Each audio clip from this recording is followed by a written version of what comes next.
자, 위기라고 하는 말이 있죠. 자, 이 위기라고 하는 말은 고대 그리스의 이 아테네인들이 처음 만들어낸 말이라고 합니다. 이제 헬라어로 위기를 뜻하는 이 크리시스라고 하는 이 단어가 있는데요. 이 크리시스라고 하는 이 단어는 이 본래는 의학적 용어에서 나온 말이라고 합니다. 그러니까 고열, 높은 열을 뜻하는 말이었는데, 이 당시에는 뭐 항생제 또는 뭐 백신과 같은 것들이 없을 때니까 이 위기, 크리시스라고 하는 것이 오는 순간에는 둘 중 하나밖에 없었다는 거예요. 그건 뭐냐면 죽던가 아니면 저절로 회복돼서 살던가. 다시 말해서 위기라고 하는 것은 생과 사의 아주 갈림길, 그 순간을 뜻하는 의미이기도 했던 것입니다. 그런데 아테네인들은 이 위기 상황, 생과 사의 이 갈림길에 서서 한 가지 얻게 되는 게 있었다는 거예요. 그게 뭐냐면 죽든 살든 인생의 의미에 대해서 다시 한번 깊이 생각해 보는 기회를 얻게 되었다는 겁니다. 그러니까 위기 앞에 서게 되니까 그때까지 전부라고 여기던 것들, 그거 다 소용이 없을 수도 있겠구나. 그러면 우리 인생의 진짜 참 의미라고 하는 게 어디서 오는 것일까? 산다는 것 또는 죽는다라고 하는 것, 그것의 진정한 의미는 무엇인가 하는 것에 대해서 생각해 보게 되었다는 것이죠. 그러니까 결과적으로 보면 위기라고 하는 것이 우리 삶의 의미를 다시 한번 깨닫게 할 수 있는 좋은 기회라고 사람들은 생각을 했던 겁니다. 이 세계적인 이 사회 인류학자인데요, 이 노르웨이 사람입니다. 토마스 에릭센이라고 하는 분이 있어요. 자, 이분이 암 선고를 받은 이후에 이 자신이 그동안 삶에 대해서 통찰한 바를 인생의 의미라고 하는 이 책으로 만들어서 출판을 했습니다. 근데 이 책에서 그는 삶에 중요한 7가지 키워드가 있다라고 했는데요. 그 중 하나가 뭐였냐면 결핍이라고 하는 것이었습니다. 예를 들어서 원하는 대로 모든 걸 누리면서 안락하게 살아가던 사람이 어느 날 갑자기 심각한 암 진단을 받았다고 생각을 해보십시오. 지금 이분이 실제로는 이 암 선고를 받았죠. 말기암 선고를 받게 되었는데 그게 그에게는 굉장히 큰 삶의 위기로 아마 그때 다가왔을 거예요. 근데 그게 왜 위기인가 하면 이분이 생각하기에 우리가 모든 걸 가지고 있다고 생각하는 어느 한순간에 뭔가 결핍되어 있다는 것을 깨닫게 되었기 때문이라는 겁니다. 근데 이분이 그때 깨닫게 된 결핍이 뭐였냐면 결국 생과 사를 결정짓는 중요한 것, 바로 건강이라고 하는 것이 결핍되어 있다는 것을 깨닫게 된 거예요. 그러니까 그 전에는 뭐 여러 소원이 있겠죠. 살아가면서 내가 어떤 걸 바라고 원하는 것들, 갈망하는 것들이 있었겠지만 그 순간 그에게 결핍된 것, 그리고 그가 바라는 소원은 딱 한 가지밖에 남지 않게 되더라는 겁니다. 그게 뭐겠습니까? 바로 건강을 회복하는 것이겠죠. 결핍된 것을 채우는 것입니다. 이처럼 위기라고 하는 것은 결핍을 아주 극단적으로 나타나게 만든다는 거예요. 근데 흥미로운 거는 이 결핍이라고 하는 것의 특징입니다. 이 결핍은 사람을 때로 절망감에 빠지게 만들기도 하지만 반대로 그것으로 인해서 새로운 희망 또는 동기부여를 얻게 될 수도 있다는 거예요. 그건 결핍하지 않은 사람은 모르는 그 간절함이 만들어낸 새로운 활력소라고 그는 보았던 겁니다. 우리가 잘 아는 일본의 한 기업이에요. 전기 기업인데 파나소닉이라고 여러분들이 잘 아실 겁니다. 이 파나소닉이라고 하는 그룹을 세운 일본 경영인입니다. 마스시타 고노스케라고 하는 이 창립자가 일본인 치고는 독특하게 또 크리스찬이에요. 기독교인인데 이분이 결핍에 대해서 이런 이야기를 했습니다. 자기가 하나님으로부터 3가지 은혜를 받았다는 거예요. 그 은혜가 다 공통점이 뭐냐면 결핍된 3가지입니다. 첫 번째는 가난한 것, 두 번째는 허약하게 태어난 것, 세 번째는 배우지 못한 것. 이 3가지가 삶에 결핍된 것이었다라고 그는 이야기를 해요. 근데 지금 이야기한 이 세 가지가 공통점이 뭔가요?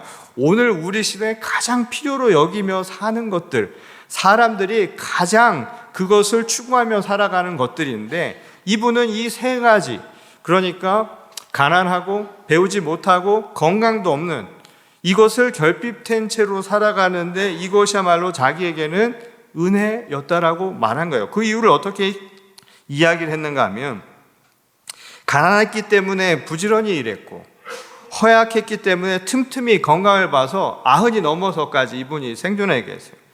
못 배웠기 때문에 늘 무언가를 배우려고 노력했으니 이게 다 은혜가 아니고 무엇이겠는가. 이분이 이런 이야기를 했다는 거예요.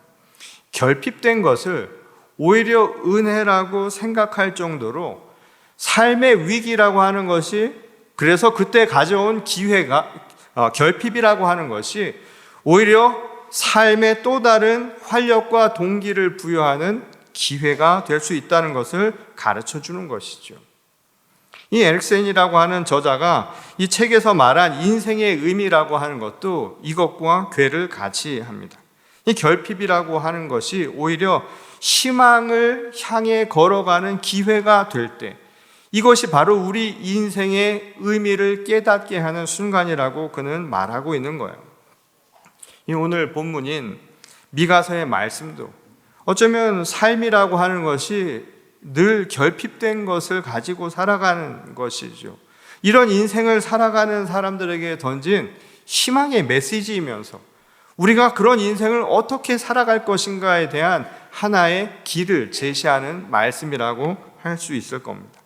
이 미가는 주전 8세기 후반에 아주 혼란했던 고대 근동 세계죠. 당시 그 고대 근동의 정세와, 그리고 이 남북의 마지막 이 왕조 시대를 살았던 이 혼탁했던 상황을 목도하면서 유다 백성에게 하나님의 메시지를 선포한 예언자였습니다. 그는 역사의 격동기 속에서 하나님이 이루실 평화, 그리고 그것을 통해서 우리에게 희망이라고 하는 것이 분명히 열릴 것이라고 하는 선포를 했던 것이죠. 당시 남유다 왕국은 이 아수르의 침공을 받아서 이 국가의 존립이 아주 위태로운 상황에 빠져 있었죠. 이미 북쪽은 이 시대에 멸망의 길을 가고 있었고, 이 남유다 왕국 역시도 아주 국가의 존망 위기에 처해져 있는 상황이었던 겁니다. 이미 수많은 성읍이 초토화가 되었고요. 언제 예루살렘이 무너질지도 모른다라고 하는 아주 풍전등화 같은 상황에 있었던 거예요. 그런 가운데 이 당시 미가는 당시 왕이었던 히스기야의 기도를 통해서 하나님이 임재하셔서 당시 아수르 제국을 물리친 건 줄 알았는데 그것이 위기의 끝이 아니라 또 다른 시작일 것이라고 선포를 한 것이죠. 그 이야기를 들은 많은 유다 사람들은 충격에 빠지게 되었던 겁니다. 아수르의 대군이 이제 북이스라엘 자기 형제 왕국을 무너뜨린 것도 모자라 이제 남왕국까지 무너뜨리게 될 것이라고 하는 그 메시지가 그들에게는 위협감이 될 만한 상황이었던 것이죠. 근데 그 이유 중 하나를 미가는 유다 지도층들의 불의와 이 타락에서 찾았죠. 오늘 본문 앞장인 미가서 3장 12절 말씀을 보면 이런 이야기를 합니다. 이러므로 너희로 말미암아 시온은 갈아엎은 밭이 되고 예루살렘은 무더기가 되고 성전에 사는 수풀의 높은 곳이 되리라. 여기서 너희라고 하는 것은 당시 유다의 사회 지도층을 말하는 것이지요. 이 사회 지도층이라고 하는 사람들은 말하자면 어피니언을 만드는 리더들이에요. 그러니까 그 시대를 움직이고 그 시대를 어떻게 볼 것인가에 대한 기준점을 제공하는 사람들입니다. 그러니까 이들의 말 한마디가, 이들의 태도가, 이들이 세상을 어떻게 보는가가 그 시대를 결정한다고 해도 과언이 아닌 거예요. 그것은 지금도 마찬가지이죠. 근데 이들이 어떤 사람들인가 하는 것을 3장 9절에서 미가는 이렇게 이야기하죠. 정의를 미워하고 정직한 것을 굽게 하는 자들이라는 거예요. 그들이 어떤 사람들인가 하면 모범이 되는 사람들, 그래서 세상을 제대로 보고 하나님의 뜻에 비추어서 어떻게 살아갈 것인가를 제시해 줄 수 있는 사람들이 아니라 오히려 사람들의 눈을 가릴 만한 사람들이라는 거예요. 하나님의 말씀을 자기의 이해관계에 의해서 얼마든지 왜곡시키고 백성들을 위해서 살아가는 자들이 아니라 자신들을 위해서 얼마든지 백성들을 자기 마음대로 부릴 수 있는 사람들이라고 보았던 것이죠. 그러니 이런 사람들이 지배하는, 이런 사람들이 인도하는 세상이야 볼 것도 없다는 거예요. 정치, 경제, 종교, 이 사회가 멍들 수밖에 없다. 그러니 또 다른 위기가 오는 것은 당연하지 않겠느냐라고 이야기를 한 것이죠. 윗물이 흐른데 어떻게 나라가 그 위기에서 벗어날 수 있겠는가? 지금 당장 눈앞에 외세가 물러간다고 해서 어떻게 위기가 완전히 회복될 수 있겠느냐고 그는 이야기한 것이죠. 그런 와중에 미가의 예언은 이 위기가 결코 절망의 상태로 끝나지는 않게 될 것이라고 오늘 메시지를 전한 거예요. 위기 속에서도 반드시 희망은 있기 마련이라는 메시지입니다. 그러면서 오늘 전한 희망의 메시지는 평화라는 거예요. 완전한 평화가 이루어지게 될 것이다 라고 보았던 것이죠. 이스라엘을 다스릴 자가 우리를 찾아올 것이다. 지금 저자들이 아니라 자기들을 위해서, 자기의 목적을 위해서 세상을 이토록 어지럽게 만드는 저자들이 아니라 평화이신 그분이 오셔서 우리에게 진짜 평화의 나라를 가져다 줄 것이다. 이게 우리의 희망이라고 얘기를 한 겁니다. 그런데 오늘 본문 말씀에 아주 놀라운 부분이 한 가지 있어요. 그게 뭐냐면 그 희망이 어디서 시작하느냐라는 겁니다. 그 평화가 어디에서 시작하느냐를 이렇게 얘기하죠. 아주 보잘것없고 작은 도시예요. 타운이에요. 예수님이 태어났으니까 우리에게나 잘 알려진 곳이지 당시로서는 변방입니다.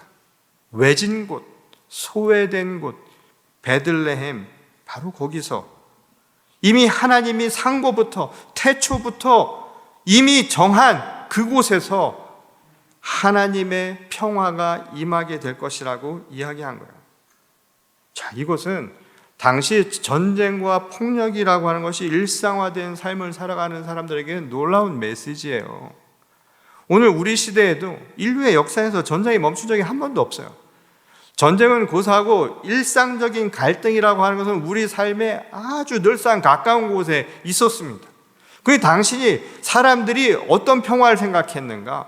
지금 우리도 평화라고 하면 생각하는 게 기껏해야 소극적인 평화예요.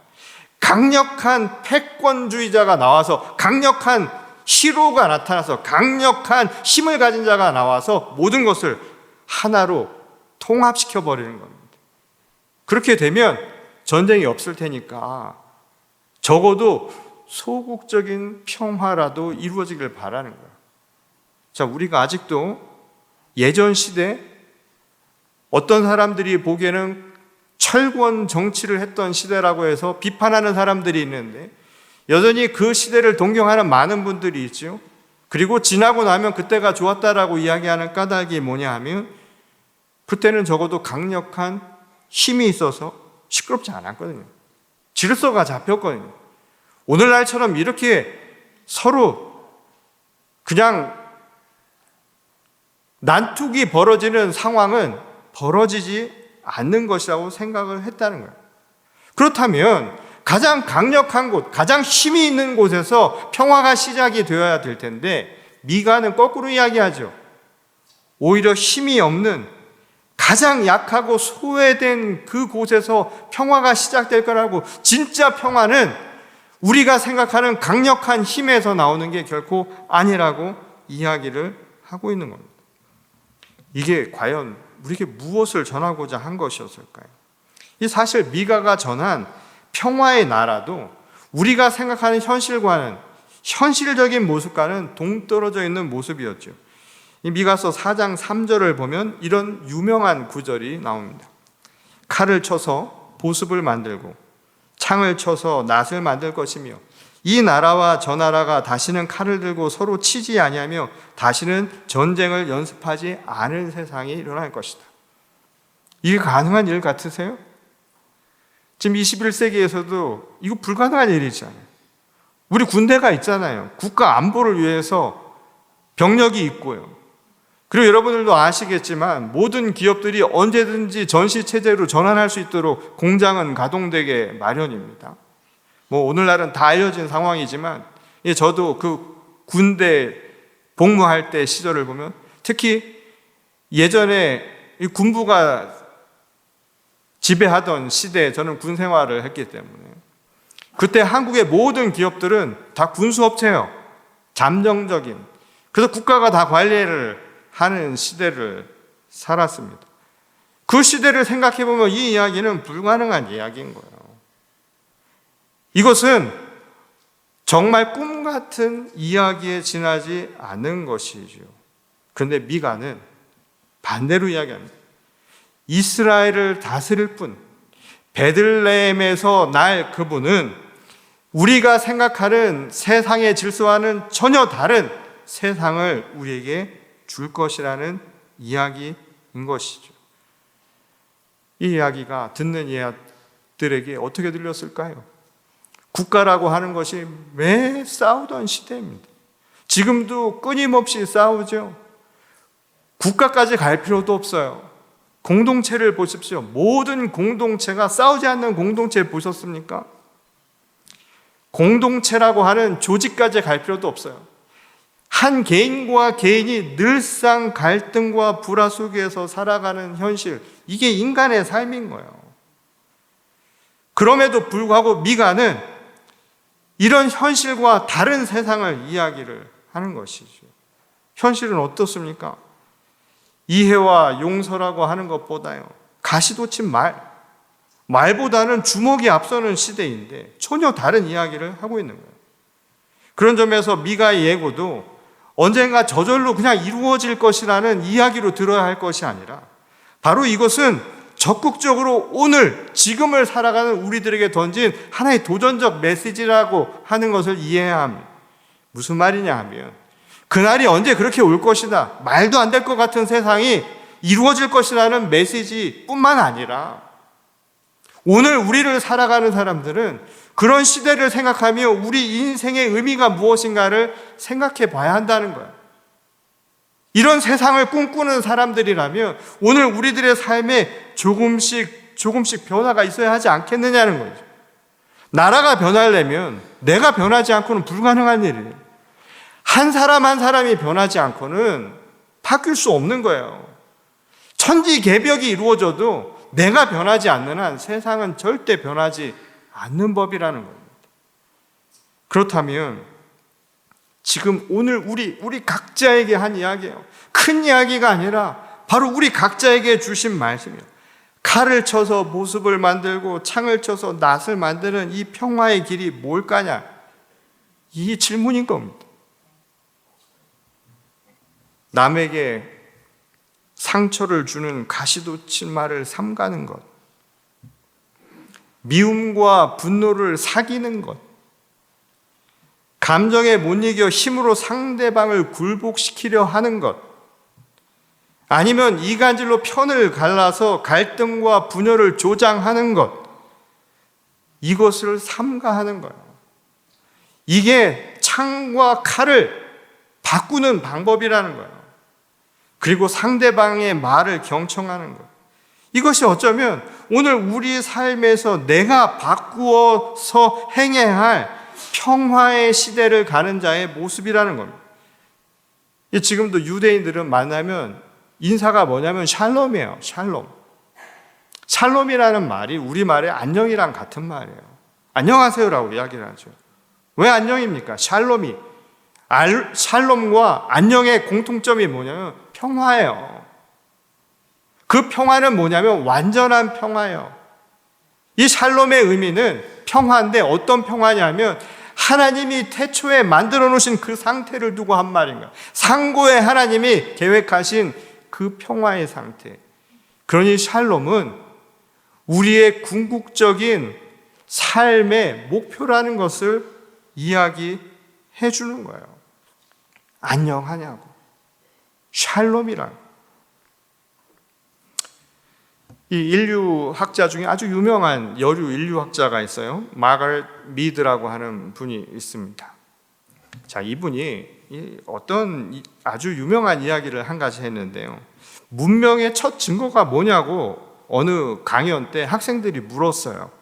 그러자 이분이 문명의 첫 증거를 어떻게 설명을 했냐면, 이 고고학 발굴 현장에서 이 발굴해낸 15,000년 전 인간의 부러졌다 다시 붙은 고리죠. 널쩍다리 이 뼈를 가지고 이게 문명의 첫 증거라고 그가 이야기를 합니다. 이게 뭘 의미하는가? 부러진 뼈가 다시 붙었다라고 하는 이 증거. 이 부러진 뼈가 다시 붙으려면 한 얼마 걸릴까요? 대체로 6주에서 8주 정도 걸린다고요. 뼈가 다시 붙으려고 하면. 그런데 15,000년 전에 대퇴골이 붙는 6주와 8주 동안 아무것도 하지 못하는 시기 동안 이 사람이 생존했다는 것, 붙었다가 다시 붙었다라는 것, 부러졌다 다시 붙었다라는 것은 이 사람이 죽은 게 아니라 다시 살아났다라는 증거, 화석으로 남은 건데, 당시로는 이게 불가능한 일이었을 것이라는 이야기예요. 그러니까 그 말은 뭐냐면, 동물들은 뼈가 부러지면 그걸로 끝이에요. 살 수가 없는 거예요. 생존이 불가능한 겁니다. 대퇴골이 부러져서는 먹잇감이 되기 때문이라는 거예요. 그런데 인간이 그렇게 살아남을 수 있었다라고 하는 것은 무엇을 이야기해 주는가? 누군가 그의 곁을 지켜주었을 것이라는 이야기예요. 누군가 그의 부러진 뼈에 상처를 싸매줬다라는 것이고, 안전한 곳에서 그가 다 나을 때까지 그를 돌보아 주었다라고 하는 증거라고 이 인류학자는 이야기합니다. 역경에 처한 누군가를 돌봐주었다는 것, 이게 인류 문명의 증거라는 거예요. 바꿔서 얘기해 볼게요. 사람이 사람다운 것, 인간이 다른 동물들과 다른 생명체와 다른 인간다움의 본질이 어디에서 나오는가? 돌보아 주었다는 거예요. 그의 역경을, 그의 위기를 배려하고 이해하고 그가 다시 살아갈 수 있도록 도와줄 수 있었던 것, 이것이 바로 인류의 문명의 증거이고, 이것이 인간이 인간다움을 나타내는 첫 표식이라고 그는 이야기를 한 겁니다. 그러면서 그 학자는 이런 이야기를 합니다. 그렇게 될 수 있었던 이유가 뭐냐? 인간이 홀로 살아가기에는 너무 결핍된 게 많은 존재이기 때문이라는 거예요. 인간은 결핍된 것을 너무나 많이 가져서 그 자체로는 생존할 수 없는 존재라는 거예요. 그래서 그런 결핍된 존재가 살아갈 수 있었던 유일한 것은 무엇인가 하면 돌본 것, 서로를 배려하는 것, 바로 그것이 필요했다는 거예요. 오늘 왜 평화의 나라를 다스릴 분이 가장 작고 보잘것없는 베들레헴 변방에서 오실 것이라고 미가가 예언했는지 이제 조금 이해가 가시나요? 언제나 그렇듯이 진짜 샬롬은, 진정한 평화는, 인간이 인간다움을 유지할 수 있는 것은 바로 그 결핍 속에서 나타난다는 거예요. 누군가에게는 위기가 되는 그 절체절명의 순간 서로를 향한 돌봄과 배려를 통해 바로 평화가 시작된다라는 겁니다. 그런 점에서 성탄은 우리에게 아주 분명한 메시지를 전하죠. 삶의 위기에 빠져서 날마다 결핍을 경험하며 살아가는 우리 모든 인류에게 예수님이 찾아오신 것은 바로 하나님의 돌봄과 배려, 사랑의 확증이라는 바로 그 사실이라는 겁니다. 그리고 이를 믿는 자마다 평화의 왕으로 다시 오실 그리스도를 따라서 살아간다는 것, 그래서 하나님의 나라를 이 땅 가운데 만들며 살아간다는 것은 분쟁과 갈등, 미움과 분노라고 하는 그 날카로운 칼날을 내려놓고 서로를 향한 돌봄과 사랑과 화해를 실천하며 살아가는 사실을 가르쳐 주는 것입니다. 이것이 바로 평화의 시작이고, 이것이 바로 인류 문명의 시작이었고, 이것이 인간이 인간다운 모습을 유지해가는 길이라는 거예요. 이것이 살아가는 의미라는 겁니다.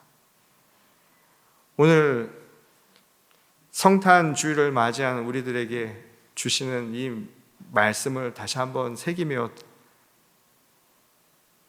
정말 인간다움을 회복했으면 좋겠습니다.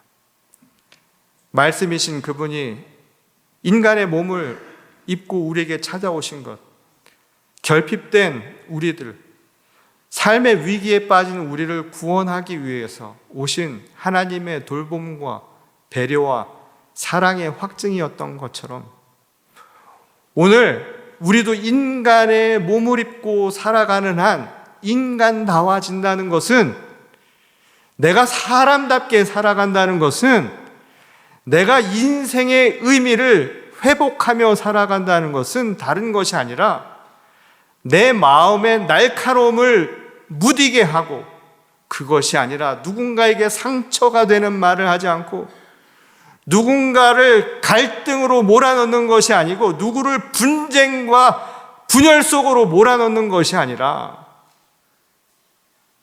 돌보는 거예요. 배려해주고 사랑해주는 거예요.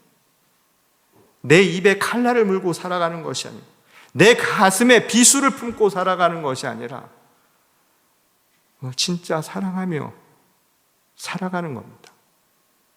이것이 진짜 사람입니다. 이게 성탄의 의미입니다. 이게 진정한 인생의 의미가 되어야 하지 않을까요? 오늘 갈등과 분쟁과 전쟁의 현실을 살아가는 우리들에게 언제 우리의 총과 검이 무뎌지고, 그리고 진정한 평화가 이 땅 가운데 올 것인가, 그래서 정말 안녕할 것인가는 먼 곳에 있는 것이 아니라 바로 우리 안에 있습니다.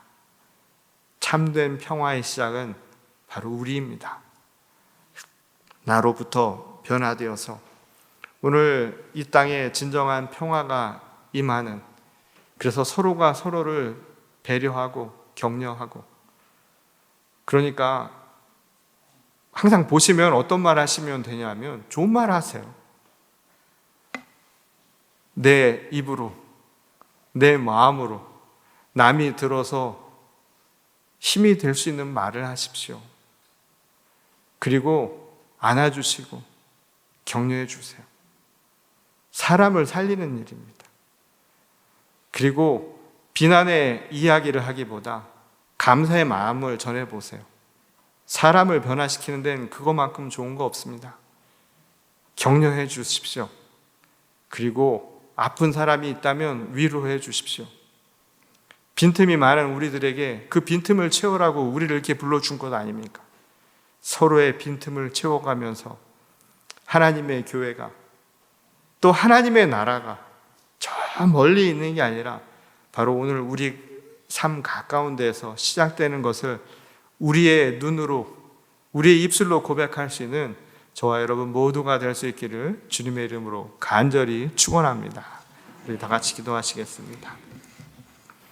하나님, 세상을 한 번 살아가는 우리의 일생인데 여전히 우리는 자신의 힘을 과시하고, 또한 자기 자신의 영향력을 더 키워나가기 위해 끊임없는 분쟁과 갈등을 살아가고 있지는 않은가, 우리의 현실을 주님 앞에 참회하는 시간이 되기를 원합니다. 성탄의 기쁨은 거저 얻은 것이지만 그 거저 얻은 성탄의 기쁨을 우리가 평화의 상태로 계속 유지하기 위해서는 오늘 우리 자신도 끊임없이 변화되어야 한다는 것을 깨닫게 됩니다. 우리의 마음 안에 비뚤어져 있던 가시 같은 말과 행동들을 하나님 다 무디게 하시고, 서로를 돌보고 배려하며 사랑으로 가꾸어 갈 수 있도록 은혜를 더하여 주시옵소서. 그래서 결핍된 것조차 하나님의 은혜였노라. 우리 인생의 의미를 이 성탄의 기쁨을 통해 다시 한번 재확인하는 저희들이 되게 하시고, 이 시대를 진정한 평화의 시대로 만들어갈 수 있도록 저희 각자의 삶을 하나님께서 인도하시고 변화시켜 주시옵소서. 오늘 이 시간 말씀을 통해 우리의 작은 변화와 다짐이 이루어지기를 간절히 소원하오며, 우리를 구원하신 주 예수 그리스도의 이름으로 감사하며 기도드렸습니다. 아멘.